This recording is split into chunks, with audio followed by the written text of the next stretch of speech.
Good times create weak people. Weak people create bad times. Bad times create strong people. Strong people create great times. What I want people to get is, you got to know where you are in your life and where you are in history, and you got to learn to take advantage of it. You can't complain that it's winter. During winter, if you start a business in winter and you succeed, 60% of all Fortune 1000 companies that are alive today, the biggest, most successful companies, could have been born in any one of those 4 seasons. They were all born in winter. Wow. In a recession or depression. Gotta love it. From FedEx to Disney. Disney was depression. Yeah. FedEx was Right. a recession. I can walk you through them all. So that process makes you strong. And what changed my life was finding that part that's inside of all of us that will not give up. You know, I'm proud to be a good human being. I believe I'm a good human being, but I think hunger often comes, not always, often comes from having gone through enough pain. Like, I've suffered enough. I don't want somebody else to suffer. Anger only gets you so far. It's the fuel that burns out very quickly. Now let's take a second one. Do you tend to focus more? I'm sure I know what the answer on this one is. You're more on what you can or can't control. There's 3 decisions we make every moment of our lives. The first decision we're making is, what are we going to focus on?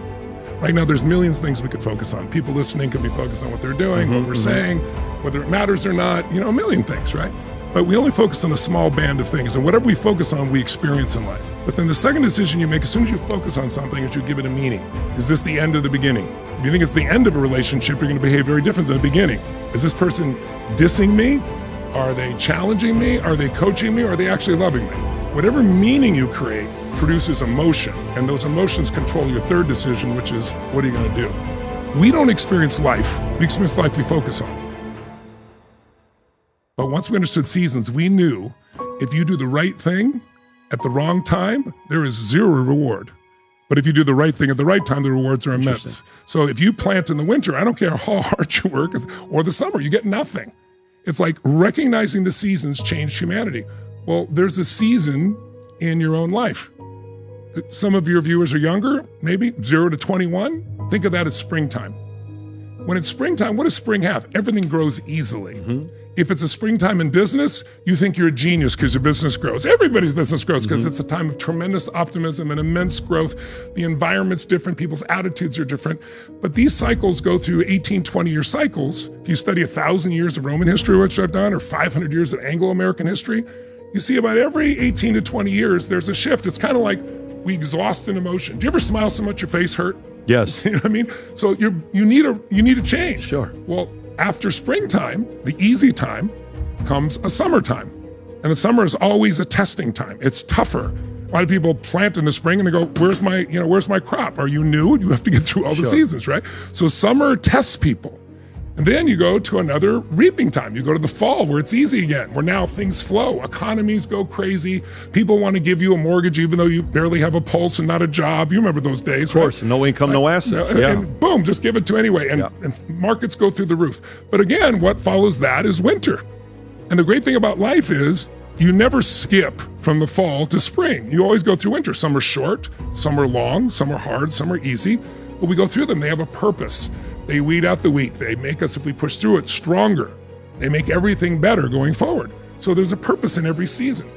What happened to that kid born in 1910 and 1929 when he's 19 thinking he's going to go get a car and he's going to go get a party? The whole world turned upside down. The Depression, people jumping out of buildings, the Dust Bowl, people standing in line for bread. And by the way, they made it through 10 years of depression. Now, that doesn't mean every day is dark. You know, you can be in winter and have beautiful days. 31, 32 were nice times. But the overall thing was testing, and they became strong because they had to be.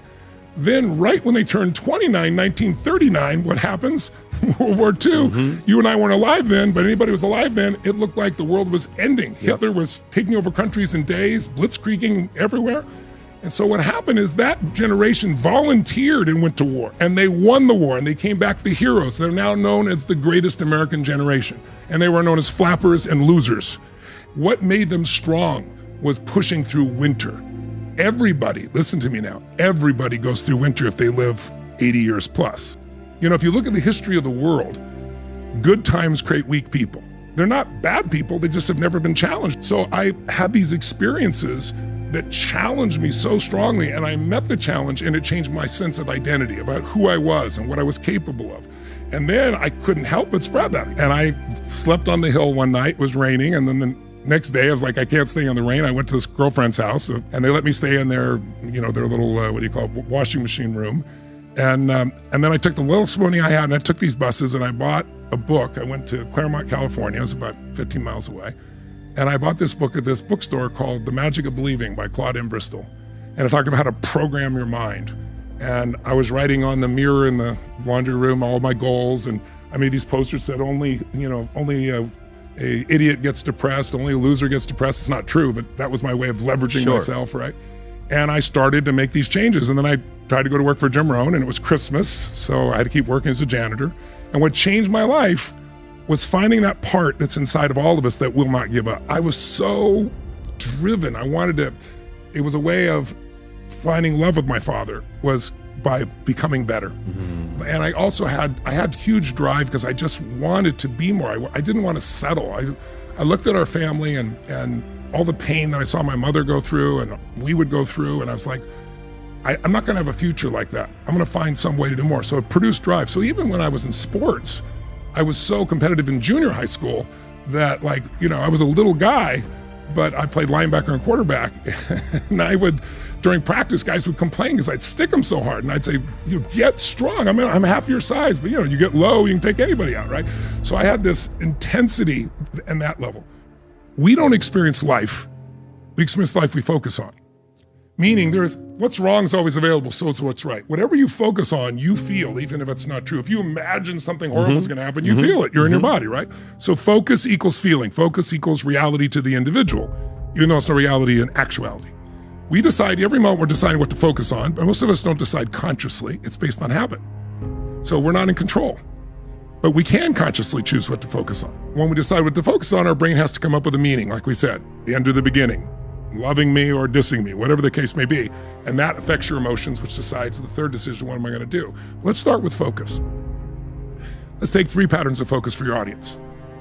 If I asked you, and I think I know with you, it would be pretty simple, but which of these do you tend to spend more time in? Do you tend to focus more on what you have or what's missing? What's missing? That's right. And when I ask most audiences that I have 20,000 people in the stadium, the majority of them are achievers, and the majority of them focus on what's missing. Now, during COVID, almost everybody was focused on what's missing because many things were taken from them. Sure. So now I want you to think about this. If you constantly focus on what's missing, it'll make you keep pushing, but it's very hard to sustain deep levels of happiness because you're all focused on what's missing. And so you're an overachiever, so you can still stack those enough to still feel good. But for most people, they go, it's missing. I'm missing the love of my life. I'm missing this, I'm missing that. That puts them in a state of frustration, anger, sadness, or ultimately depression. That period of time, by the way, 22 to 42, if people are in that stage of life right now, it's statistically the most unhappy period. Because people are trying, they thought it was gonna be easy. It's not so easy, they eventually learn, usually in their early 30s. Yeah, and then what they learned is, well, not as easy as I thought, I'm not as invincible as I thought, and they have to figure things out, and they're trying to prove themselves to themselves and others. They haven't figured it all out yet. Now, some people do these seasons earlier, some later, but it's a good range. In that power period, that's when you have greatest economic growth, that's when you start having long-term relationships. But the ultimate time is really when you get to 63 to 83 or 63 to 103 or 63 to 120, which is the oldest humans, the final season, the winter season. But that's the season in which you really are the elder of society. And if you've done your job up front, you've reaped so much, all you want to do is give back. And you don't worry about what people think about you. It's all patterns, as you know, Patrick. Like if anyone listening wants to say, okay, the world seems uncertain. And yeah, I have 5 kids and 5 grandkids. So I have a 50-year-old daughter and I have a 3.5-year-old daughter, because 3 of my kids I adopted early on when I was just 24, 25 years old. And so I look at my grandkids, especially, and my youngest daughter, and I think 40% of the jobs, if you believe the studies, are going to be gone because of AI, because of robotics, because of nanotechnology and so forth. So how do I arm them to do well in the future? And the answer is there's 3 skills everybody needs, and they're so simple. And they're the skills that make anybody masterful. It's made you successful in your insurance business. It's what's made you successful in this business. The first thing is pattern recognition. If you start recognizing patterns, fear disappears. Because like right now, when people say, oh, we've never been so divided, or now we're, the country has a little more optimism, but we've never been so divided. That's total BS. I can show you the letters that are put out that were posted between Jefferson and Adams. And if you read what they wrote, it makes anything the left or right has said about each other look calm compared to that. So it's like we go in cycles. So when you recognize a pattern, you no longer react. It's like losers react, leaders anticipate. Anticipation is power. So when you know the pattern, and that's what makes anybody great, they see the pattern. But what makes them really great is the second skill, when you learn to use the patterns. So if you and I look at anybody, you see somebody that's great in investing, and I've interviewed more than 50 of the very best in the world. The Ray Dalias, the Carl Icahns, the Warren Buffetts, all the best in private equity. And what you begin to see is there are certain patterns, even though they go about it differently, that are universal. If you sow the same seeds, you reap the same rewards, but they know how to use it. If you see somebody great in music or dance or a movie maker, they know where to move the camera, to move your emotion. They bring it in close, when to bring the music up, how to do it. They know it. That makes them masterful. But the third level skill is pattern creation. That's what you've begun to do. That's what I've begun to do. It's like when you learn to play a piano, most people learn someone else's patterns. You learn to see the patterns, recognize them, then you learn to use them. But if you do enough other music, then now you get to come out and you start creating things. So I'm standing on the shoulders of all the people before me, as are you, because I learned so many things from them. But now at this stage of my life, the last 15, 20 years, I've been able to create things because I know what those patterns are. So those skill sets, that's how my kids will do well. Because if you can learn rapidly and recognize patterns, there's nothing you can't do well at.